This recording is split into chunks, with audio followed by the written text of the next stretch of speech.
Membership tamper ಮಾಡಿ ಅವ್ರನ್ನ member ಮಾಡಿ ಸುಳ್ಳ. ನಿಮ್ಮ ಬ್ಯಾಂಕಿನ ಎಂಪ್ಲಾಯಿಗಳು ಇದರಲ್ಲಿ ಇನ್ವಾಲ್ವ್ ಆಗಿದ್ದಾರೆ ಅಂತ ಹೇಳಿದಾಗ ಬ್ಯಾಂಕ್ ಏನು ಮಾಡಬೇಕು? ಆಕ್ಷನ್ ತಗೊಳ್ಬೇಕು ತಾನೆ.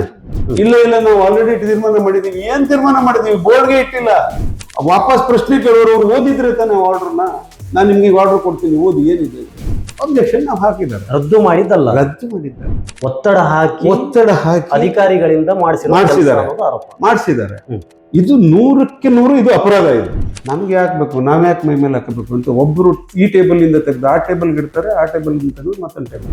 ನಾನು ಹೇಳೋದು ರಾಜಕಾರಣಿಗಳು ಕೋಆಪರೇಟಿವ್ ಇನ್ಸ್ಟಿಟ್ಯೂಷನ್ ಅಲ್ಲಿ ಕೈ ಹಾಕ್ಬಾರ್ದು. ಫೋರ್ಜರಿಗೆ ಮಾಡೋದಕ್ಕೆ ಎಂಪ್ಲಾಯೀಸ್ ಗಳಿಗೆ ನಾವೇ ದಾರಿ ತೋರಿಸ್ಕೊಟ್ಟಾಗ correct. This should not happen in the financial institution.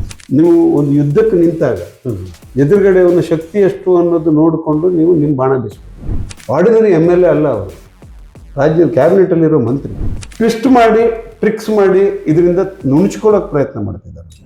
ಈಗ ನನಗೂ ಇಷ್ಟೆಲ್ಲ ಬ್ಯಾಂಕ್ ಇನ್ಫಾರ್ಮೇಶನ್ ನನಗೆ ಕೊಟ್ಟಿದ್ದಾರೆ ಅಂತಂದರೆ ಆ ಬ್ಯಾಂಕ್ ಅನ್ನ ತಿನ್ನುವರಲ್ಲಿ ಇದ್ದಾರೆ ಒಂದಿಷ್ಟು ಜನ.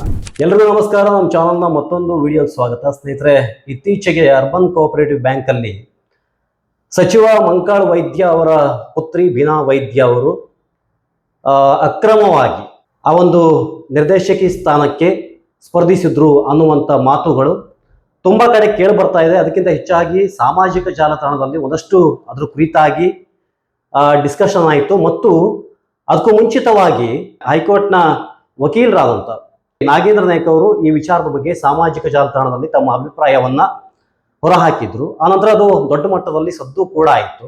ಈಗ ಮತ್ತೆ ಅದು ಮುನ್ನೆಲೆ ಬಂದಿದೆ.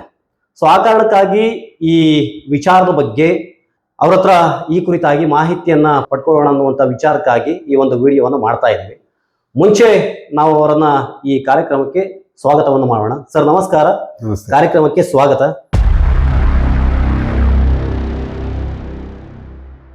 ಸರ್, ನನ್ನ ಫಸ್ಟ್ ಕ್ವಶನ್ ಇರೋದು ಈ ಪ್ರಕರಣದ ಕುರಿತಂತೆ ಒಂದು ಸಂಕ್ಷಿಪ್ತ ಮಾಹಿತಿಯನ್ನು ನೀವು ಕೊಟ್ರೆ ನಮ್ಮ ವೀಕ್ಷಕರಿಗೆ ತುಂಬಾ ಈಸಿ ಆಗುತ್ತೆ. ಅದೇನು ಪ್ರಕರಣ ಅಂತ ಅರ್ಥ ಮಾಡ್ಕೊಳ್ಳೋದು ತುಂಬಾ ಈಸಿ ಆಗುತ್ತೆ ಅಂತ ನಾನು ಅನ್ಕೋತೀನಿ ಸರ್. ಇದೇನ ಹೇಳ್ತಾರೆ ನಾನು, ನೀವೀಗೇನು ಹೇಳಿದ್ರಿ, ಕಾನೂನು ಪ್ರಕಾರ ಒಂದು ಕೋಆಪರೇಟಿವ್ ಸೊಸೈಟಿಗೆ ಒಬ್ಬರು ಮೆಂಬರ್ ಆಗಿ ಆಯ್ಕೆ ಆಗ್ಬೇಕಿದ್ರೆ ಅವರು ಇಲೆಕ್ಷನ್ಗಿಂತ ಮೊದಲು 1 ವರ್ಷಗಳಿಗಿಂತ ಹಿಂದೆ ಆ ಒಂದು ಇದ್ರ ಸೊಸೈಟಿಯ ಸದಸ್ಯರಾಗಿರ್ಬೇಕು. ಓಕೆ. ಇಲ್ಲೇನಾಗ್ತದೆ, ಬೀನಾ ಮಂಕಾಳ್ ವೈದ್ಯ ಅವರು 1 ವರ್ಷದ ಹಿಂದೆ ಸದಸ್ಯರಾಗಿರೋದಿಲ್ಲ. ಯಾಕಂದ್ರೆ ಮೇಯಲ್ಲಿ ಇಲೆಕ್ಷನ್ ಆಗ್ತದೆ.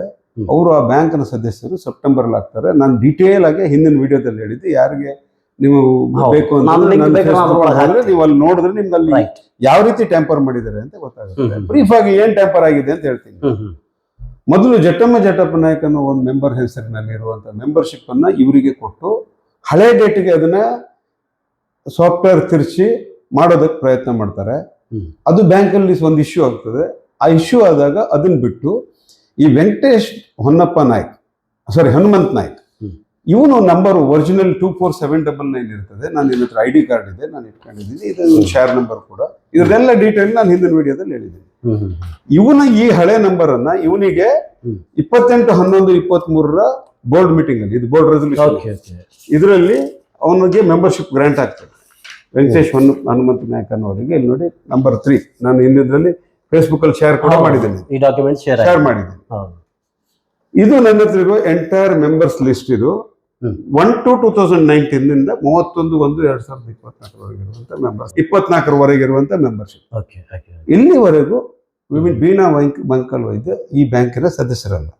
ಇವ್ರು ಏನ್ ಮಾಡ್ತಾರೆ, ಅವ್ರನ್ನ ಇಲೆಕ್ಷನ್ ನಿಲ್ಲಿಸೋ ಸಲುವಾಗಿ ಬ್ಯಾಂಕ್ನ ಸಾಫ್ಟ್ವೇರ್ ಅನ್ನ ಟ್ಯಾಂಪರ್ ಮಾಡಿ ಈ ಹಳೆ ಈ ಮೆಂಬರ್ಶಿಪ್ ನಂಬರ್ ಏನಿದೆ 243799 ಈ ವೆಂಕಟೇಶನ್ ನಂಬರ್, ನೀವು ಮೂಗ ಇವನು ಮಾತಾಡಕ್ ಬರಲ್ಲ, ಇವನ ನಂಬರ್ ಅನ್ನ ಬೀನಾ ಮಂಕಾಳ್ ವೈದ್ಯ ಅವರಿಗೆ ಕೊಟ್ಟು, ನಾನು ಅದೆಲ್ಲ ಹಿಂದೆ ಡೀಟೇಲ್ ಆಗಿ ಅಗೇನ್ ನಾನು ಅದನ್ನ ರಿಪೀಟ್ ಮಾಡಲ್ಲ, ನೀವು ಒಂದ್ಸರಿ ಹಿಂದಿನ ವಿಡಿಯೋ ನೋಡ್ಕೊಂಡ್ರೆ, ಇವನಿಗೆ ಹೊಸ ಮೆಂಬರ್ ಕೊಡ್ತಾರೆ 24938 ಅಂತ. ಮತ್ತೆ ಹೊಸ ಮೆಂಬರ್ಶಿಪ್ ಕೊಡ್ತಾರೆ. ಈ ಹಿಂದೆ ಇದ್ದ ನಂಬರ್ ಅವ್ರದ್ದಲ್ಲ, ಅದನ್ನ ಎಡಿಟ್ ಮಾಡ್ತಾರೆ. ಈ 24799 ಅನ್ನೋ ID ಕಾರ್ಡು 28/17/2023 ಇಶ್ಯೂ ಆಗಿದೆ. ಈ ನಂಬರ್ನ ಬೀನಾ ಕೊಟ್ಬಿಟ್ಟು ಇವನಿಗೆ ಹೊಸ ನಂಬರ್ ಕೊಟ್ಟು ಇದನ್ನ 25/9/24 ಇವನಿಗೆ ಮತ್ತೆ ಹೊಸ ID ಕಾರ್ಡ್ ಕೊಡ್ತಾರೆ. ಮೆಂಬರ್ಶಿಪ್ ನಂಬರ್ 2 ಚೇಂಜ್ ಮಾಡ್ತಾರೆ. ಇದೇನು ಅಂದ್ರೆ ಇನ್ಎಲಿಜಿಬಲ್ ಇಲ್ಲದೆ ಇರೋ ಮೆಂಬರ್ ಅನ್ನ ಎಲಿಜಿಬಲ್ ಮಾಡೋದಕ್ಕೆ ಮಾಡದಂತ ಕೆಲಸ ಇದೆ. ರೈಟ್. ನಾನು ಈ ವಿಚಾರ ನನ್ನ ಹತ್ರ ಬಂದಾಗ ನಾವು ಶಕೀಲ್ ವೈದ್ಯ ಮೊಲ್ಲ ಅವರು ನನ್ನ ಹತ್ರ ಬಂದ್ರು, ನಾವು ಹೈಕೋರ್ಟ್ಗೆ ರಿಟ್ ಪಿಟಿಷನ್ ಹಾಕಿದ್ವಿ. ನಾನು ಇವತ್ತು ಕ್ಲಾರಿಫೈ ಮಾಡ್ಬೇಕಾಗಿರೋ ವಿಚಾರ ಏನು ಅಂದ್ರೆ, ಮೊನ್ನೆ ಬಿಜೆಪಿ ಅವರು ಒಂದು ಪ್ರೆಸ್ ಮೀಟ್, ಹೌದು ಪ್ರೆಸ್ ಮೀಟ್ ಅಲ್ಲಿ ಆ ಒಂದು ಬ್ಯಾಂಕಿನ ಈಗಿನ ಬೋರ್ಡ್ ಮೆಂಬರ್ ಆದಂತ ಶ್ರೀಕಾಂತ್ ಅವರು ಬಂದು ಪ್ರೆಸ್ ಮೀಟ್ ಅಲ್ಲಿ ಈ ವಿಚಾರವಾಗಿ ಮಾತಾಡೋದು. ಓಕೆ. ಇಲ್ಲಿ ಎರಡು ವಿಚಾರ. ಶ್ರೀಕಾಂತ್ ಅವರು ಆ ಹಾಲಿಯ ಬ್ಯಾಂಕಿನ ಡೈರೆಕ್ಟ್ರು, ಅವರಿಗೆ ಇದರ ಸತ್ಯಾಸತ್ಯತೆ ಗೊತ್ತು. ಈಗ ಶ್ರೀಕಾಂತ್ ಅವರು ಬ್ಯಾಂಕಿನ ಡೈರೆಕ್ಟರ್ ಆಗಿ ಬಂದು ಅದನ್ನ ಅದು ತಪ್ಪು ಅಂತ ಏನು ಹೇಳಲಿಲ್ಲ. ಅವರು ಕೂಡ ಇದರಲ್ಲಿ ಮೇಲ್ನೋಟಕ್ಕೆ ಸತ್ಯ ಇದೆ, ಇದು ತನಿಖೆ ಆಗ್ಬೇಕು ಅಂತ ಹೇಳಿದ್ರು. ಮೊದಲನೇದಾಗಿ ನಾನು ಏನ್ ಹೇಳ್ತೇನೆ ಅಂತಂದ್ರೆ, ಶ್ರೀನಿವಾಸ್ ನಾಯ್ಕ್ ಅಂತ ಏನು ಅರ್ಜಿ ಕೊಡ್ತಾರೆ ಈ ನಡುವೆ, ಹೌದು, ಅವ್ರು ಏನ್ ಹೇಳಿದ್ದಾರೆ, ಬ್ಯಾಂಕಿನ ಎಂಪ್ಲಾಯೀಸ್ಗಳು ಯಾರು ಈ ಟ್ಯಾಂಪರ್ ಮಾಡಿ ಇವ್ರನ್ನ ಈ ಕೆಲಸಕ್ಕೆ ಈ ಫೋರ್ಜರಿ ಕೆಲಸಕ್ಕೆ ಸಪೋರ್ಟ್ ಮಾಡಿದಾರೋ ಅವ್ರ ಮೇಲೆ ನೀವು ಆಕ್ಷನ್ ತಗೊಳ್ಳಿ ಅಂತ ಹೇಳ್ತಾರೆ. ಅವರಿಗೆ ಇವ್ರು ಬ್ಯಾಂಕ್ನವ್ರು ಏನ್ ರಿಪ್ಲೈ ಕೊಡ್ತಾರೆ ಅಂತಂದ್ರೆ, ನೀವು ಸೆಕ್ಷನ್ 70 ಮೊದಲನೇ ದಿನ ಕೊಟ್ಬಿಡ್ತಾರೆ, ಏನು ಒಂದು ರಿಪ್ಲೈ ಕೊಟ್ಬಿಡ್ತಾರೆ, ಮತ್ತೆ ಎರಡನೇ ದಿನ ಇನ್ನೊಂದು ರಿಪ್ಲೈ ಕೊಡ್ತಾರೆ. ಅದರಲ್ಲಿ ಸೆಕ್ಷನ್ 70 ನೀವು ರಿಜಿಸ್ಟರ್ ಮುಂದೆ ಹೋಗಿ ಅಂತ ಹೇಳ್ತಾರೆ. ಓಕೆ. ಸೆಕ್ಷನ್ 70 ರಿಜಿಸ್ಟರ್ ಮುಂದೆ ಹೋಗೋದು ಏನು ಅಂತಂದ್ರೆ, ಇಲೆಕ್ಷನ್ ಚಾಲೆಂಜ್ ಮಾಡ್ಕೊಂಡು ಈ ವಿಚಾರವಾಗಿ ಆಗೋದಿಲ್ಲ. ಬ್ಯಾಂಕ್ ಎಂಪ್ಲಾಯೀಸ್ ಗಳ ಮೇಲೆ ಯಾರು ಆಕ್ಷನ್ ತಗೋಬೇಕು ಅಂದ್ರೆ ಬ್ಯಾಂಕಿನ ಮ್ಯಾನೇಜ್ಮೆಂಟ್ ತಗೋಬೇಕು. ರೈಟ್.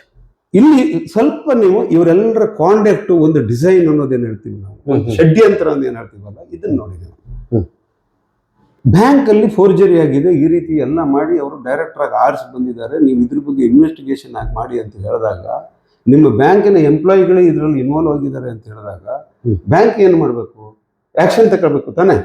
ನಾವು ಅಧ್ಯಕ್ಷರಿಗೆ ಶ್ರೀನಿವಾಸ್ ಅರ್ಜಿ ಕೊಡ್ತಾರೆ, ಅಧ್ಯಕ್ಷರಿಗೆ ಶ್ರೀನಿವಾಸ್ ಅರ್ಜಿ ಕೊಟ್ಟಾಗ ಬ್ಯಾಂಕಿನ ಅಧ್ಯಕ್ಷರು ಏನ್ ಮಾಡ್ತಾರೆ, ಒಂದು ಲೆಟರ್ ಬರೀತಾರೆ GMಗೆ. ಯಾವಾಗ ಬರೀತಾರೆ, ಹಾಲಿ ಅಧ್ಯಕ್ಷರು 27/4/26 ಒಂದು ಲೆಟರ್ ಬರ್ತಾರೆ. ಈ ರೀತಿ ನನ್ಗೆ ಅರ್ಜಿ ಬಂದಿದೆ, ಈ ಅರ್ಜಿ ಬಂದಿರೋದ್ರಿಂದ ಸೋಷಿಯಲ್ ಮೀಡಿಯಾದಲ್ಲಿ ಇದೆಲ್ಲ ಪಬ್ಲಿಷ್ ಆಗ್ತಾ ಇದೆ, ಬ್ಯಾಂಕ್ ತೊಂದರೆ ಆಗ್ತಾ ಇದೆ, ನನಗೆ ಒಂದು ನಿಜ ಸ್ಥಿತಿ ವರದಿ ಕೊಡಿ, ನಿಮ್ಮ ವಿವರಣೆ ಕೊಡಿ, ಇದುವರೆಗೆ ತಗೊಂಡಿರೋ ಕ್ರಮ ಕೊಡಿ ಅಂತ ಹೇಳಿ ಮಾಹಿತಿ ಕೇಳ್ತಾರೆ. ಬ್ಯಾಂಕ್ ಅಧ್ಯಕ್ಷರು ಬ್ಯಾಂಕ್ GM ಬರೀತಾರೆ. ಬ್ಯಾಂಕ್ GM ಅವರು ಅದಕ್ಕೆ ರಿಪ್ಲೈ ಕೊಡ್ತಾರೆ. ಏನ್ ರಿಪ್ಲೈ ಕೊಡ್ತಾರೆ ಅಂತಂದ್ರೆ, ನೋಡಿ, ಹಿಂದೆ ನಾವು 1/4ಕ್ಕೆ ನನಗೆ ಸಲ್ಲಿಸಿರುವ ತಮ್ಮ ಪತ್ರದ ಮುಖೇನ ತನಗೆ ನೀಡಿರುವ ಬಂದಿರುವ ದೂರಿನ ಅರ್ಜಿಯನ್ನು ಈಗಾಗಲೇ ನಮ್ಮ ಬ್ಯಾಂಕಿನ ಆಡಳಿತ ಸಭೆಯಲ್ಲಿ ತಾವು ಪತ್ರದಲ್ಲಿ ಚರ್ಚಿಸಿದ ವಿಷಯವನ್ನು ಈಗಾಗಲೇ ಚರ್ಚಿಸಿ ಆಡಳಿತ ಮಂಡಳಿ ನಿರ್ದೇಶನದಂತೆ ದೂರುದಾರರಿಗೆ ನಾವು ಎಂಡಾರ್ಸ್ಮೆಂಟ್ ಕೊಟ್ಟಿದ್ದೀವಿ. ಹಾಗಾಗಿ ಅದನ್ನೇ ನಿಮಗೂ ಉತ್ತರ ಅಂತ ತಿಳ್ಕೊಳ್ಳಿ, ನೀವು ಇದ್ರ ಬಗ್ಗೆ ನೀವು ಮತ್ತೆ ಪ್ರಶ್ನೆ ಮಾಡಬೇಡಿ ಅಂತ GM ಡೈರೆಕ್ಟ್ ಪ್ರೆಸಿಡೆಂಟ್ ಬರೀತಾರೆ. ನಾನು ಹೇಳ್ತಿರೋದೇನು ಅಂತ, ಅದು ಸ್ವಲ್ಪ ಹಾರಿಕೆ ಉತ್ತರನ ಹೌದಲ್ವಾ, ಅದು ಆಗುತ್ತದ ಹಂಗೆ ಮಾಡ್ಬೋದು. 100% ಹಾರಿಕೆ ಉತ್ತರ. ಯಾಕೆ ಅಂತಂದ್ರೆ, ಈಗ ಒಬ್ಬ ಚೇರ್ಮನ್ ಪ್ರೆಸಿಡೆಂಟ್ ಆದವರು ಬ್ಯಾಂಕ್ಗೆ ಈ ರೀತಿ ಬ್ಯಾಂಕ್ಗೆ ತೊಂದರೆ ಆಗ್ತದೆ, ನೀವು ಎನ್ಕ್ವೈರಿ ಮಾಡಿ ಅಂತ ಹೇಳಿದ್ರೆ, ಇಲ್ಲ ನಾವು ಆಲ್ರೆಡಿ ತೀರ್ಮಾನ ಮಾಡಿದೀವಿ. ಏನ್ ತೀರ್ಮಾನ ಮಾಡಿದೀವಿ? ಬೋರ್ಡ್ಗೆ ಇಟ್ಟಿಲ್ಲ. ಬೋರ್ಡ್ಗೆ ಇಟ್ಟಿದ್ದಿದ್ರೆ ಶ್ರೀಕಾಂತ್ ಬಂದ್ ಪ್ರೆಸ್ ಅಲ್ಲಿ ಕೂತ್ಕೊಂಡು ಹೇಳೋ ಪ್ರಶ್ನೆ ಬರ್ತಿರ್ಲಿಲ್ಲ. ಒಂದು. ಎರಡನೇದು ಏನಾಗಿದೆ ಅಂತಂದ್ರೆ, ಇಲ್ಲಿ ಈ ಒಂದು ವಿಚಾರದಲ್ಲಿ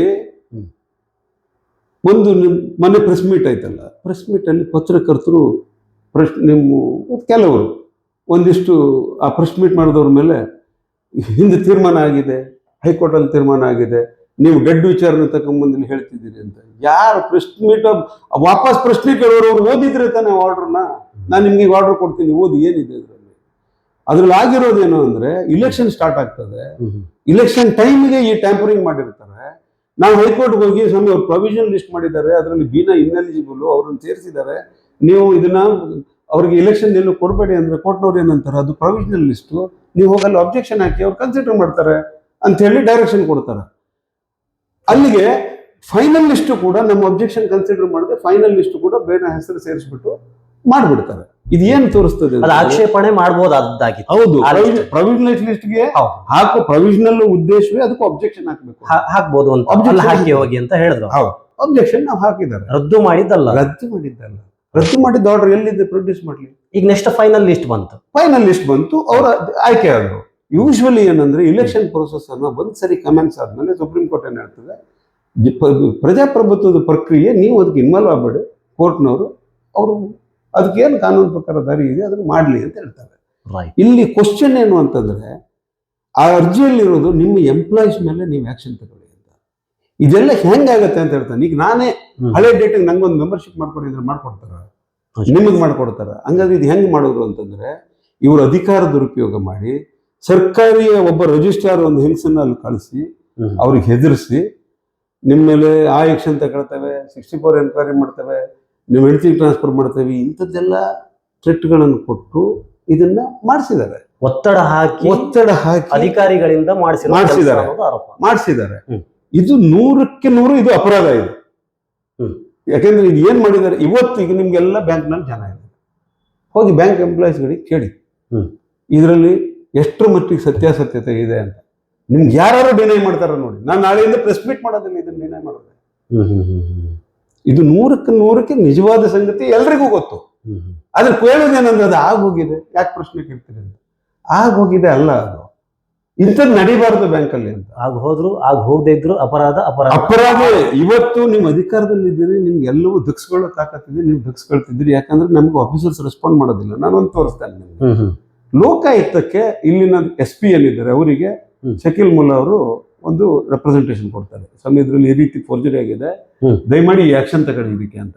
ಅದಕ್ಕೆ ಲೋಕಾಯುಕ್ತದವರು ಏನ್ ಅವ್ರಿಗೆ ರಿಪ್ಲೈ ಕೊಡ್ತಾರೆ ಅಂತಂದ್ರೆ, ಕ್ರೈಮ್ ಆಗಿದೆ ನೀವು ಇನ್ವೆಸ್ಟಿಗೇಟ್ ಮಾಡಿ ಅಂದ್ರೆ ನೀವು ಹೋಗಿ ಲೋಕಾಯುಕ್ತಕ್ಕೆ ಬೆಂಗಳೂರಲ್ಲಿ ದೂರು ಕೊಡಿ ಅಂತ ಕೊಡ್ತಾರೆ. ಇದು ಕಾರವಾರದವ್ರು ಇದು ಕಾರವಾರದವ್ರು SP ಕೊಟ್ಟಿರೋದು. ಆಯ್ತಾ? ಯಾಕೆ ಅಧಿಕಾರಿಗಳು ಜಿಲ್ಲಾ ಮಂತ್ರಿ ಅವ್ರ ಮಗಳು ನಮ್ಗೆ ಹಾಕ್ಬೇಕು, ನಾವ್ ಯಾಕೆ ಮೈ ಮೇಲೆ ಹಾಕಬೇಕು ಅಂತ ಒಬ್ರು ಈ ಟೇಬಲ್ ಇಂದ ತೆಗೆದು ಆ ಟೇಬಲ್ ಇಡ್ತಾರೆ, ಆ ಟೇಬಲ್ ಇಂದ ತೆಗೆದು ಮತ್ತೊಂದು ಟೇಬಲ್ ಇಡ್ತಾರೆ. ಯಾರೂ ಕೂಡ ಡಿಸಿಷನ್ ತಗೊಳ್ಳೋಕ್ ರೆಡಿ ಇಲ್ಲ. ನಾನು ನಿಮ್ಗೆ ಇಲ್ಲಿ ಕೆಲವು ವಿಚಾರಗಳನ್ನ ಹೇಳ್ತೇನೆ ನೋಡಿ.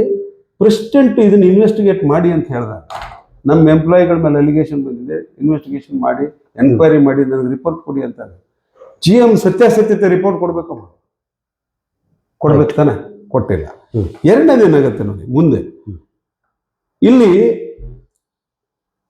ಈ ಒಂದು ಇದೆಲ್ಲ ವಿಚಾರಕ್ಕೆ ಬಂದಾಗ ನೋಡಿ, ಇದರಲ್ಲಿ 2 ವಿಚಾರ. ಮಾಂಕಾಳ್ ವೈದ್ಯ ಅವರ ಮೊಮ್ಮಗಳು ಎಷ್ಟು ದಿವಸ ಮೆಂಬರ್ ಇರ್ತಾರೆ, ಜನ ಅವ್ರನ್ನ ಇಲೆಕ್ಟ್ ಮಾಡೋರು, ಅದೆಲ್ಲ ಜನರಿಗೆ ಬಿಟ್ಟಿದೆ. ಹೌದೌದು. ಬಟ್ ಈ ಪ್ರೋಸೆಸ್ ಏನಿದೆ, ಅವ್ರನ್ನ ಈಗ ಬ್ಯಾಂಕಿಗೆ ಎಂಟ್ರಿ ಕೊಡಿಸೋ ಪ್ರೋಸೆಸ್ ಏನಿದೆ, ದಟ್ ಈಸ್ ಟೋಟಲಿ ರಾಂಗ್. ಅದು ರಾಂಗ್ ಅಂತ ನಿಮ್ಮ ವಾದ. ನಾವು ಹೇಳ್ತಿರೋದು ಅದು ಒಂದನೇದು. ಎರಡನೇದು, ಈ ಬ್ಯಾಂಕ್ ಎಂಪ್ಲಾಯೀಸ್ಗಳು ಏನ್ ಮಾಡ್ತಾರೆ ಅಂತ ನಿಮ್ಗೆ ಹೇಳ್ತೀನಿ. ಈ ವರ್ಷ ಕಳೆದ ವರ್ಷ ಬ್ಯಾಂಕಿನ ಲಾಸ್ ಅಂದ್ರೆ 26 ಅಲ್ಲ, ಫೈನಾನ್ಷಿಯಲ್ ಇಯರ್ ಎಂಡಿಂಗ್ 25 ಬ್ಯಾಂಕಿನ ಲಾಸ್ 4 ಕೋಟಿ. ಅರ್ಬನ್ ಬ್ಯಾಂಕ್ ಲಾಸ್ ಅಲ್ಲಿ ಲಾಸ್ಟ್ ಆರ್ಥಿಕ ವರ್ಷ. ಬ್ಯಾಂಕಿನಲ್ಲಿ ಏನ್ ನಡೀತಿದೆ ಅನ್ನೋದು ಎಲ್ಲ ಎಂಪ್ಲಾಯೀಸ್ ಗೊತ್ತಿದೆ. ನಾನು ನಿಮ್ಗೆ ಚಾಲೆಂಜ್ ಮಾಡ್ತೇನೆ. ಈ ಬ್ಯಾಂಕಲ್ಲಿ ಇಷ್ಟು ಜನ ಕೆಲಸ ಮಾಡಿ GMಗಳು ಅವರು ಇವರು ರಿಟೈರ್ ಆಗಿದಾರಲ್ಲ, ಅವ್ರದ್ದು ಯಾರ್ದು ಎಷ್ಟು FD ಇದೆ ನೀವು ಹೋಗಿ ಸುಮ್ಮನೆ ಹಿಂಗೆ ಕೇಳಿ ನೋಡಿ ನೋಡೋಣ. ಅವರೆಲ್ಲರೂ FD ವಿಡ್ರಾ ಮಾಡ್ಕೊಂಡಿದ್ದಾರೆ. ರೈಟ್. ಆಯ್ತಾ? ಇದು ಈ ಬ್ಯಾಂಕ್ ಒಳಗಡೆ ಕೂತ್ಕೊಂಡು ಇಲ್ಲಿಂದ FD ವಿಡ್ರಾ ಮಾಡಿಸಿ ಅವ್ರದೇ ಸಂಬಂಧಿಕರು ಇನ್ನೊಂದು ಬ್ಯಾಂಕಿಗೆ FD ಕೊಡ್ತಾರೆ. ನಾನು ಹೆಸರು ಹೇಳಕ್ ಹೋಗೋದಿಲ್ಲ. ಆಯ್ತಾ? ಇದು ನೀವು ಅನ್ನ ತಿಂದ ಇನ್ಸ್ಟಿಟ್ಯೂಷನ್ ಮಾಡುವ ದ್ರೋಹ ಇದು. ರೈಟ್. ಇವತ್ತು ಕೋಆಪರೇಟಿವ್ ಸೊಸೈಟಿಗಳು ಎಲ್ಲಿ ಬೀಳ್ತಾ ಇದ್ದಾವೆ ಅಂತಂದ್ರೆ, ನಾನು ನಿಮಗೆ ನೇರವಾಗಿ ಹೇಳ್ಬಿಡ್ತೇನೆ. ಈಗ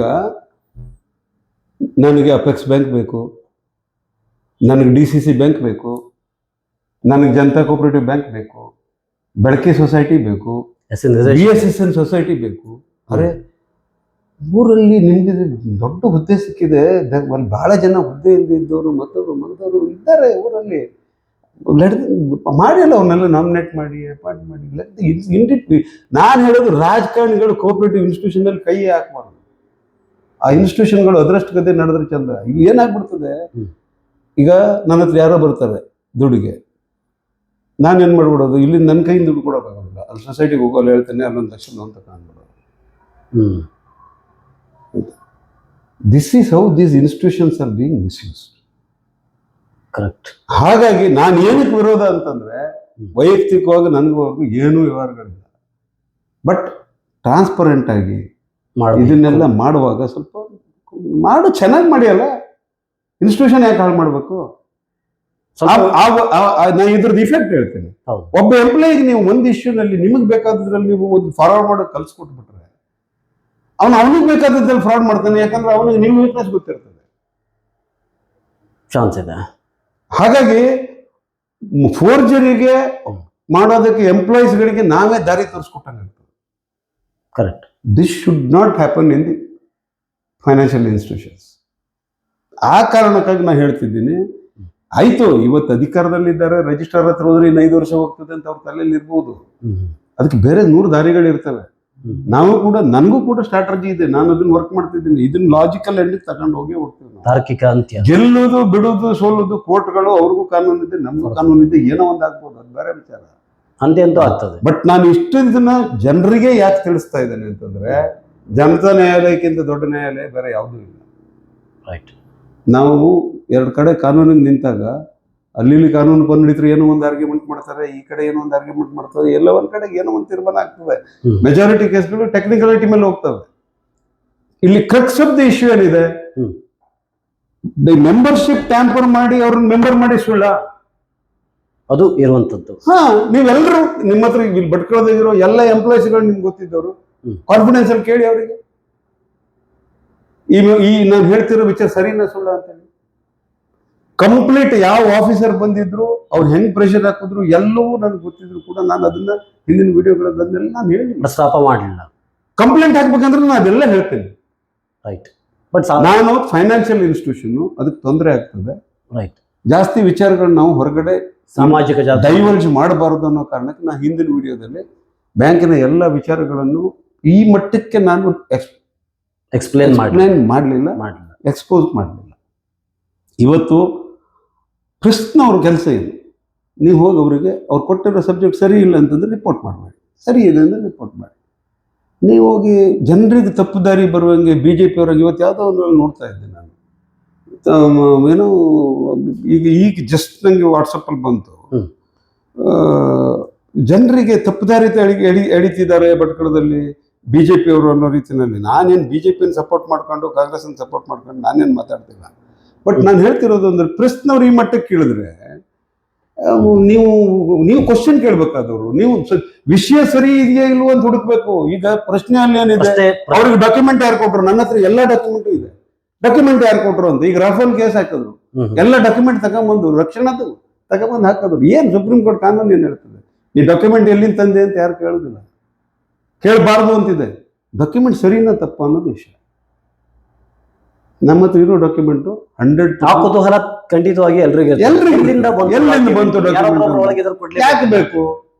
ಇನ್ಸ್ಟಿಟ್ಯೂಷನ್ ಅಲ್ಲಿ ಬ್ಯಾಂಕ್ಗೆ ಒಳ್ಳೇದನ್ನ ಬಯಸುವವರು ತುಂಬಾ ಜನ ಇದ್ದಾರೆ. ಕೋರ್ಟ್ ಇದು ಕೇಳಲ್ಲ, ಕೋರ್ಟ್ ಕೇಳಲ್ಲ. ನೀವು ಡಾಕ್ಯುಮೆಂಟ್ ಸೋರ್ಸ್ ಕೋರ್ಟ್ ಕೇಳೋದು ಏನಿದೆ ಅದನ್ನ ಅದ್ರ ಮಾತ್ರ ಕೇಳೋದು. ಹಾಗಾಗಿ ಡಾಕ್ಯುಮೆಂಟ್ ಯಾರು ಕೊಟ್ರು, ಯಾಕೆ ಕೊಟ್ರು, ಹಂಗೆಲ್ಲ ಪಾಲಿಟಿಷಿಯನ್ಸ್ ಡಾಕ್ಯುಮೆಂಟ್ ಮುಚ್ಚಿಡೋಕ್ಕಾಗಿ ಅಪರಾಧ ಮಾಡೋದಿದ್ರೆ, ಹಶಕ್ ಮಾಡೋದಿದ್ರೆ ಈ ದೇಶದಲ್ಲಿ ಆಡಳಿತ ವ್ಯವಸ್ಥೆನೇ ಇರ್ತಿರ್ಲಿಲ್ಲ. ಇವತ್ತೇನಾಗಿದೆ, ಈ ಕೋಸ್ಟಲ್ ಭಾಗದಲ್ಲಿ ನಮ್ಗೆ ಬೇರೆ ಬೇರೆ ಕಡೆ ಬೇರೆ ಬೇರೆ ನಡೀತಿರ್ತದೆ. We are concerned about our ಊರು, ನಮ್ಮ ಪಕ್ಕ ಡಿಸ್ಟ್ರಿಕ್ಟ್. ಈ ಕೋಸ್ಟಲ್ ಭಾಗದಲ್ಲಿ ಎಷ್ಟು ಅವ್ಯವಹಾರಗಳಾಗಿದೆಯೋ ಹಂತವಾಗಿ ಹೊರಗೆ ಬರ್ತದೆ ಯಾವಾಗ ಅವ್ರ ಅಧಿಕಾರ ಇಳಿದ ಮೇಲೆ. ಯಾಕಂದ್ರೆ ಒಬ್ಬ ಮನುಷ್ಯ ಅಧಿಕಾರದಲ್ಲಿ ಇದ್ದಾಗ ಅವನನ್ನು ಎದುರಾಕೊಳ್ಳೋಕೆ ಜನ ಹೆದರ್ತಾರೆ. ಯಾಕಂದ್ರೆ ಅವ್ರಿಗೆ ಸಣ್ಣ ಪುಟ್ಟ ಕೆಲಸಗಳಿರ್ತದೆ, ದೇವ್ರ ಅವ್ರ ಮನೆಗೆ ಹೋಗ್ಬೇಕು, ಮತ್ತೊಂದು ಮಾಡ್ಬೇಕು, ಅವ್ರ ಹತ್ರ ಏನೋ ಕೆಲಸ ಮಾಡ್ಕೋಬೇಕು. ಆ ಕಾರಣಕ್ಕಾಗಿ ಯಾರು ಎದುರುಗಡೆ ಬರೋದಿಲ್ಲ. ಹಾಗಾಗಿ ಏನಾದ್ರು ಸಾರ್ವಜನಿಕ ಜೀವನದಲ್ಲಿ ಇದ್ದಾಗ ಈ ಸಣ್ಣ ಪುಟ್ಟ ಚಿಲ್ಲರೆ ಕೆಲಸಗಳಂತ, ಇದು ಚಿಲ್ಲರೆ ಕೆಲಸ ಇದು, ಅಂದ್ರೆ ಸೀರಿಯಸ್ ಕೆಲಸ, ಅಪರಾಧ ಇದು. ಬಟ್ ಇದು ದೊಡ್ಡವ್ರು ಮಾಡೋ ಇದಲ್ಲ. ಏನಾಗ್ತಿತ್ತು, ನಿಮ್ಮ ಪ್ರಕಾರ ಒಂದ್ ಸ್ವಲ್ಪ ವೇಟ್ ಮಾಡಿದ್ರೆ ಈಸಿಯಾಗಿ ಹೋಗ್ಬೋದು. ನ್ಯಾಚುರಲ್ ಆಗೋ ಪ್ರೋಸೆಸ್ ಅನ್ನು ನೀವು ತಿರ್ಚಿ ಮಾಡಿದ್ರೆ you are giving wrong signal to the employees. ಇನ್ನೊಂದು 1 ವರ್ಷ ಕಾದು ಆನಂತರ ಅವರು naturally she would have been eligible, ಮಾಡ್ಕೋಬಹುದು, ಆರಾಮಾಗಿ ಮಾಡ್ಕೋಬಹುದಿತ್ತು. ನಾವು ನೋಡಿ, ನಾವು ನಮ್ಮ ಕೆಳಗೆ ಕೆಲಸ ಮಾಡುವಾಗ ನಮ್ಮ ಮಕ್ಕಳಿಗೆ ಟೀಚ್ ದಮ್ ಗುಡ್ ವೇಸ್. ನೀವು ಹಿಂಗೆ ಒಳ್ಳೆ ದಾರಿಯಲ್ಲಿ ಹೋಗಿ, ಯಾರೋ ವೈಲೇಟ್ ಮಾಡ್ತೀನಿ ಅಂದ್ರು ಸಣ್ಣ ಪುಟ್ಟ ವೈಲೇಷನ್ಸ್ ರಾಜಕಾರಣದಲ್ಲಿ ಮಾಡ್ತಾರೆ, ಇಲ್ಲ ಅಂತ ಹೇಳೋದಿಲ್ಲ ನಾನು. But it should not be crime. This is exactly crime. Sir, ಈಗ ದೊಡ್ಡ ಪ್ರಶ್ನೆ ಇರೋದು ಏನಂತಂದ್ರೆ, ಸದ್ಯಕ್ಕೆ ಶ್ರೀಕಾಂತ್ ಅವರು ಎಸ್ ಎ ಒಬ್ಬ ನಿರ್ದೇಶಕ ಆಗಿ ನೀವು ಉತ್ತರ ಕೊಟ್ಟರೆ, ಆದ್ರೂ ಕೂಡ ಇದು ಸ್ವಲ್ಪ ಫೋಕಸ್ ಮಾಡಿ ನಾ ಹೇಳ್ತಾನೆ. ಅವ್ರು ಬಂದು ಒಂದು ಪಕ್ಷದ ವೇದಿಕೆಯಲ್ಲಿ ಇದ್ರ ಕುರಿತಾಗಿ ಮಾಹಿತಿಯನ್ನ ನೀಡಬಹುದಾ ಅನ್ನೋದು ಪ್ರಶ್ನೆ ಆಗಿತ್ತು ಅವತ್ತು. ಏನು ತಪ್ಪಿಲ್ಲ. ಈಗ ಏನಾಗ್ತದೆ ಅಂದ್ರೆ ಶ್ರೀಕಾಂತ್ ಬೋರ್ಡ್ ಮೆಂಬರ್, ಹ್ಮ್. ಅವ್ರು ಬೋರ್ಡಲ್ಲಿ ಹೇಳಿದ್ದು ಉಳಿದವರು ಕೇಳಿಸ್ಕೊಳ್ಳೋದಿಲ್ಲ ಅಂತ ಹೇಳಿದಾಗ ಶ್ರೀಕಾಂತ್ ನೆಕ್ಸ್ಟ್ ವೇದಿಕೆಯಲ್ಲಿ ಸಾರ್ವಜನಿಕವಾಗಿ ಶ್ರೀಕಾಂತ್ ಮಾತಾಡ್ಬೇಕು. ಬಿಜೆಪಿ ಬಡ್ಕೊಂಡಾಗ ಅಪೋಸಿಷನ್ ಎಲ್ಲಿವರೆಗೆ ಸ್ಟ್ರಾಂಗ್ ಇರ್ತಿದೆಯೋ ಅವ್ರು ಇವರು ಮಿಸ್ಲೀಡ್ಸ್ ಅನ್ನು ಎಲ್ಲಿವರೆಗೂ ಎತ್ತುತ್ತಾ ಇರ್ತಾರೋ ಅವರಿಗೆ ಅಧಿಕಾರದಲ್ಲಿವರೆಗೂ ಭಯ ಇರುತ್ತದೆ. ನೀವು ಅಪೋಸಿಷನ್ ವೀಕ್ ಆಗ್ಬಿಟ್ಟು ನೀವು ಏನೂ ಹೇಳದೇ ಇದ್ರೆ, ನೀವು ಯಾವುದೇ ಕಾರ್ಯಗಳನ್ನು ವಿರೋಧ ಮಾಡದೇ ಇದ್ರೆ ಅವರು ರಾಜಾರೇಶ್ವಾಗಿ ಕೆಲಸ ಮಾಡ್ಕೊಂಡು ಹೋಗ್ತಾರೆ. ಆನೆ ನಡೆದಿದ್ದಾರೆ. ಅದನ್ನಾಗಬಾರದು ಅನ್ನೋ ಕಾರಣಕ್ಕೆ ನಾನು ಇಲ್ಲಿ ಯಾರು ಮಾತಾಡದೇ ಇದ್ದಾಗ ನಾನು ಮಾತಾಡಿದ್ದೀನಿ. ಅಲ್ಲಿವರೆಗೂ ನನ್ನ ಪ್ರಕಾರ ಸಾಮಾಜಿಕ ಜಾಲತಾಣದಲ್ಲಿ ಫಸ್ಟ್ ಇದ್ರ ಬಗ್ಗೆ ಒಂದಷ್ಟು ಮಾಹಿತಿಯನ್ನು ಹಂಚಿಕೊಂಡ್ರು ಅಂದ್ರೆ ನೀವು ಮಾತ್ರ. ಹೌದು, ನಂದೊಂದೇ ಪ್ರಶ್ನೆ ಇತ್ತು. ಬಿಜೆಪಿ ಅವರು ಇದನ್ನೊಂದು ಅಸ್ತ್ರ ತಗೋಬೋದಿತ್ತು, ಎಲ್ಲ ಅವಕಾಶವೂ ಇತ್ತು. ಆದರೂ ಕೂಡ ಅವರು ನೀವು ಯಾವತ್ತು ಬಂದು ಹೊರಗಡೆ ಇತ್ತು ಇದ್ರ ಬಗ್ಗೆ ಸಾಮಾಜಿಕ ಜಾಲತಾಣದಲ್ಲಿ ವಿಡಿಯೋ ಮಾಡಿದ್ರೆ ಅವತ್ತು ಅದಾಗಿ ಒಂದಷ್ಟು ವಾರಗಳು ಕಳೆದಾದ್ಮೇಲೆ ಅವ್ರು ಬಂದರು. ಇಲ್ಲಿ ಏನಾಗ್ತದೆ ಗೊತ್ತಾ ನಿಮಗೆ? ನೋಡಿ, ವಿರೋಧ ಪಕ್ಷವಾಗಿ ಕೆಲಸ ಮಾಡಲಿಲ್ಲ ಅಂದ್ರೆ ಅದರ ನೇರ ಪರಿಣಾಮ ಜನರ ಮೇಲೆ ಹೋಗುತ್ತೆ. ರೈಟ್. ಈಗ ನಾನು ಹೇಳ್ತೇನೆ, ಅವ್ರಿಗೆ ಬೇಕಾದಷ್ಟು ಸಬ್ಜೆಕ್ಟ್ ಇದೆ. ಈಗ ನಾನು ಮೊನ್ನೆ ಮುರುಡೇಶ್ವರ ಟೆಂಡರ್ ಕ್ಯಾನ್ಸಲ್ ಆಗಿರೋದು ಕೊಟ್ಟೆ, ಸಬ್ಜೆಕ್ಟನ್ನು ಸೋಷಿಯಲ್ ಮೀಡಿಯಾದಲ್ಲಿ ಬಿಟ್ಟೆ. ಹೆಂಗೆ ಮಾಡಿದ್ರು ಟೆಂಡರ್, ಹೌದು ಹೌದು, ಅದರಲ್ಲಿ ಏನೇನು ಅಪರಾಧಿಕ ಇಶ್ಯೂಗಳಿದೆ ಅನ್ನೋದು. ರೈಟ್. ನೋಡಿ, ಈ ಕೇಸನ್ನು ಕೂಡ 100% PC ಆಕ್ಟ್ ಕೇಸ್ ಇದೆ, prevention of corruption act case ಇದೆ. ಮುರುಡೇಶ್ವರದ ಕೇಸು ಕೂಡ 100ಕ್ಕೆ 100 prevention of corruption act case ಇದೆ. ನಾವು ಇದನ್ನ ನಮ್ಗೆ ಜನ ಪ್ರಶ್ನೆ ಕೇಳ್ತಾರೆ, ನೀವು ಅರ್ಧ ಹೇಳಿದ್ರಿ ಅಲ್ಲಿಗೆ ಬಿಟ್ರಿ, ನೀವು ಮುಂದೇನು ಮಾಡಲಿಲ್ಲ ಅಂತ ಹೇಳ್ತಾರೆ. ನಾವು ಮುಂದೇನಾದ್ರು ಮಾಡೋದಕ್ಕೆ ಹೋದ್ಕೊಳ್ಳಿ ಅನ್ನತ್ತದೆ, ಅವ್ರನ್ನ ಟಾರ್ಗೆಟ್ ಮಾಡ್ತೀವಿ. ಟಾರ್ಗೆಟ್ ಪ್ರಶ್ನೆ ಅಲ್ಲ ಇದು. ಪ್ರಜಾಪ್ರಭುತ್ವ ವ್ಯವಸ್ಥೆಯಲ್ಲಿ ಇದೊಂದು ಅವಕಾಶ. ಅಪೋಸಿಷನ್ ಅಷ್ಟೇ. ನೀವು ಮಾಡ್ತಿರೋ ಕೆಲಸ ಸರಿ ಇಲ್ಲ, ಜನಕ್ಕೆ ನಾವು ತಂದು ತೋರಿಸ್ತಿದ್ದೀವಿ. ನೇರವಾಗಿ ಹೇಳುವಂತ ಟಾರ್ಗೆಟ್ ಮಾಡ್ಬೇಕು ಅಂತಂದ್ರೆ ಅದು ಬೇರೆ ಇದೆ. ಡೈರೆಕ್ಟ್ ಆಗಿ ನೇರವಾಗಿ ನಾವು ಪರ್ಸನಲ್ ಇಂಡಿವಿಜುವಲ್ ಅಟ್ಯಾಕ್ ಮಾಡಿ ಮತ್ತೊಂದು ಮಾಡಿ ನಾವೆಲ್ಲೂ ಅವ್ರ ಇಂಡಿವಿಜುವಲ್ ವೈಯಕ್ತಿಕಕ್ಕೆ ಯಾವತ್ತೂ ಟಚ್ ಮಾಡಿಲ್ಲ. ರೈಟ್. ಸರ್, ಸದ್ಯಕ್ಕೆ ಈ ಕೇಸ್ ಎಲ್ಲಿ ಹೋಗಿ ನಿಲ್ಬಹುದು ಅಂತ ಮುಂದೆ 100% ಇದನ್ನ ಲಾಜಿಕಲ್ ಎಂಡ್ಗಂತ ತಗೊಂಡು ಹೋಗ್ತೀವಿ. ಆದರೆ ನೀವು ಒಂದು ಯುದ್ಧಕ್ಕೆ ನಿಂತಾಗ ಎದುರುಗಡೆ ಒಂದು ಶಕ್ತಿ ಎಷ್ಟು ಅನ್ನೋದು ನೋಡಿಕೊಂಡು ನೀವು ನಿಮ್ಮ ಬಾಣ ಬೀಸಬೇಕು. ಕರೆಕ್ಟ್. ಈಗ ಅವರು ಅಧಿಕಾರದಲ್ಲಿದ್ದಾರೆ, ಅಧಿಕಾರದಲ್ಲಿರೋದ್ರಿಂದ ಎಲ್ಲ ಅಧಿಕಾರಿಗಳು ಅವ್ರ ಮಾತು ಕೇಳ್ತಾರೆ. ಈಗ ನಾನು ನಿಮ್ಗೆ ತೋರಿಸ್ದೆ ಅಲ್ಲ, ರಿಜಿಸ್ಟರ್ಗೂ ಕಂಪ್ಲೇಂಟ್ ಕೊಟ್ಟಿದ್ದಾರೆ. ಏನು ಆಕ್ಷನ್ ತಗೊಂಡಿದ್ದಾರೆ ರಿಜಿಸ್ಟರ್? ಮಿನಿಸ್ಟರ್ ವಿರುದ್ಧ ಆಕ್ಷನ್ ತಗೊಳ್ಳೋ ಒಂದು ಧೈರ್ಯ ರಿಜಿಸ್ಟರ್ಗೆ ಬರ್ತದೆ? ಇವ್ರು ಹೇಳ್ತಾರೆ ನೀವು ಹೋಗಿ ರಿಜಿಸ್ಟರ್ ಕಂಪ್ಲೇಂಟ್ ಕೊಡಿ ಅಂತ. ಏನ್ ಮಾಡ್ತಾನೆ ರಿಜಿಸ್ಟರ್? ಆರ್ಡಿನರಿ MLA ಅಲ್ಲ, ಅವರು ರಾಜ್ಯದ ಕ್ಯಾಬಿನೆಟ್ ಅಲ್ಲಿರೋ ಮಂತ್ರಿ. ಹೌದು, ಆಯ್ತಾ? ಅವ್ರಿಗೆ ಅವ್ರದೇ ಆದದ್ದು ಅಧಿಕಾರ ಇರ್ತದೆ, ಅವ್ರದೇ ಆದದ್ದು ಒಂದು ಪವರ್ ಇರ್ತದೆ. ಈಗ ಏನಾಗ್ಬಿಡ್ತದೆ, ಅದನ್ನ ಪವರ್ ಯೂಸ್ ಮಾಡ್ತಾರೆ ಅಂದ ತಕ್ಷಣ ಅವ್ರ ಕೈ ಕಡೆ ಕೆಲಸ ಮಾಡ್ತಿರೋ ಎಲ್ಲ ಅಧಿಕಾರಿಗಳು ಸ್ವಲ್ಪ ಇವ್ರ ಅಧಿಕಾರ ಇರುವವರೆಗೂ ನಾವು ಸ್ವಲ್ಪ ನ್ಯೂಟ್ರಲ್ ಆಗಿರೋಣ ಅಂತಿರ್ತಾರೆ. ಹೌದು. ಹಾಗಾಗಿ ಇದನ್ನ ನಮ್ಗೆ ಆಪ್ಷನ್ಸು ಅಡ್ಮಿನಿಸ್ಟ್ರೇಟಿವ್ ಸೈಡಲ್ಲೂ ಇದೆ, ಜುಡಿಷಿಯಲ್ ಸೈಡಲ್ಲೂ ಇದೆ. ಪಾಸಿಬಿಲಿಟೀಸ್ ನೋಡೋಣ ಮುಂದೊಂದು ದಿವಸ ಏನು ಮಾಡಬೇಕು ಅನ್ನೋದು. ಯಾಕಂದ್ರೆ ನಾವು ಬ್ಯಾಂಕ್ಗೂ ಕೂಡ ಸಾಕಷ್ಟು ಆಪ್ಷನ್ ಕೊಡಬೇಕು. ಅವರು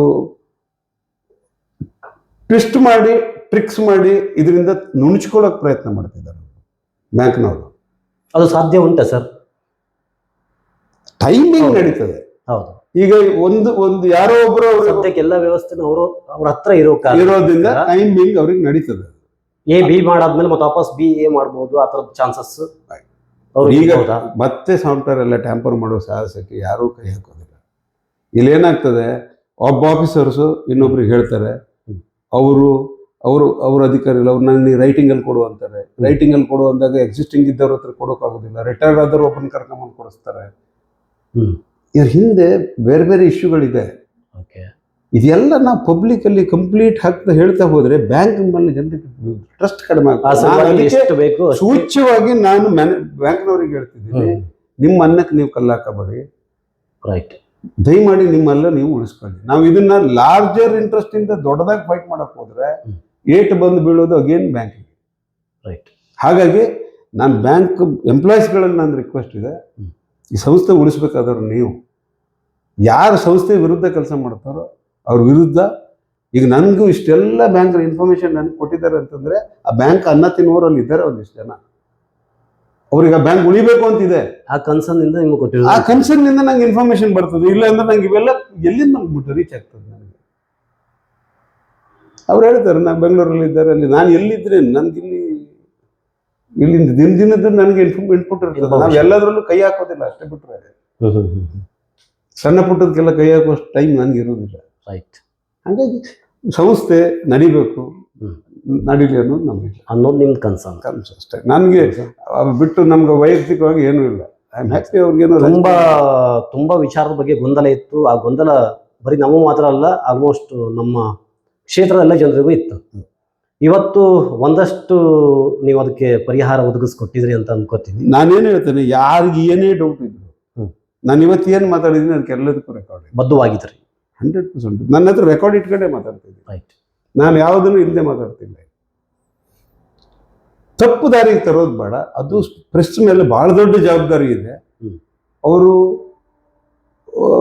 ಯಾರೋ ಒಂದು ಸಂಸ್ಥೆಗೆ ಸಂಬಂಧಪಟ್ಟಿದ್ದು ಹಾಳಾಗ್ತಾ ಇದೆ ಅನ್ನೋ ವಿಚಾರ ತಂದಾಗ ಅವ್ರನ್ನೇ ಅಟ್ಯಾಕ್ ಮಾಡ್ದಂಗೆ ಮಾಡಿ ಅವ್ರನ್ನೇ ಕುಗ್ಸೋ ಕೆಲಸಕ್ಕಿಂತ ನೀವು ಅವರು ಕ್ವಶನ್ ಮಾಡಿ ಇನ್ಪುಟ್ ಜಾಸ್ತಿ ತಗೋಬೇಕು. ಏನಾಗಿದೆ ನಿಮ್ಮ ಇನ್ವೆಸ್ಟಿಗೇಷನ್ ಜರ್ನಲಿಸಮ್ ನೀವು ಮಾಡಬೇಕು. ನೀವು ಹುಡುಕ್ ತೆಗಿಬೇಕು ಇನ್ಫಾರ್ಮೇಶನ್. ಇದು ಪ್ರೆಸ್ನವ್ರು ಮಾಡಬೇಕಾಗಿರೋ ಕೆಲಸ.